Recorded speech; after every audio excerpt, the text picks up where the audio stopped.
ইহঁতৰ ওপৰত ব্যৱস্থা ল'ব লাগিব, এৰেষ্ট কৰিব লাগিব। কোনোবাই পোষ্ট লিখিলে, ফেচবুকত পোষ্ট দিলেতো চৰকাৰে এৰেষ্ট কৰে। আমি একো নকৰাকৈ আমাৰ ওপৰত NSA লগাইছে। কিন্তু মই মুখ্যমন্ত্ৰীক ধন্যবাদ জনাইছোঁ যে এতিয়া তেওঁক নিষিদ্ধ কৰিছে, সেইটো আমি ধন্যবাদ জনাইছোঁ। কিন্তু এতিয়া এৰেষ্ট কৰিব লাগিব, আৰু এৰেষ্ট যদি নকৰে আকৌ ৰাজপথত এবাৰ কিন্তু জংগী আন্দোলন হ'ব। কাৰণ সদায় সদায় এচাম মানুহে ৰাজনৈতিক লিংকৰ সুবিধা উঠাই অসমীয়া জাতিৰ হিয়া আমঠুজনক জোৰ জবজ ছিংগাপুৰলৈ নি সুস্থ শৰীৰে উভতাই আনিব নোৱাৰিলে। এতিয়া তেওঁ ফেচবুক একাউণ্ট ডিলিট কৰিছে, তেওঁ নিশ্চয় ভুল আছে। জুবিনৰ মেনেজাৰক ফোন মাৰি আছোঁ, তাৰ ফোনটো অফ।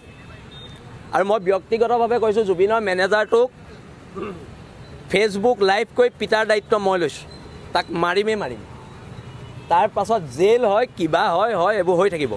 কিন্তু এতিয়া চৰকাৰে ইহঁতক এৰেষ্ট কৰিব লাগিব। এৰেষ্ট কৰি লাইফ টাইম ইহঁতক জেল দিয়ক। এজাহাৰ এনেকুৱাকৈ বনাওক, চাৰ্জশ্বিট এনেকুৱাকৈ বনাওক যাতে আইনৰ সুৰুঙাত ওলাই আহিব নোৱাৰে।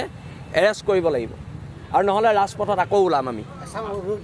তাৰপিছত যোনেই বচাবলৈ চেষ্টা কৰিব সিহঁতৰ ওপৰতো কিন্তু হ'ব একশ্যন। আজি আমাৰ ঘৰত অসমীয়া প্ৰতিদিন কাকত লয়। আজি প্ৰতিদিন কাকতে জুবিন দাৰ এখন খুব ধুনীয়া ফটো দিছে। মোক লগাই মায়ে কৈছে এখন বন্ধাই আন।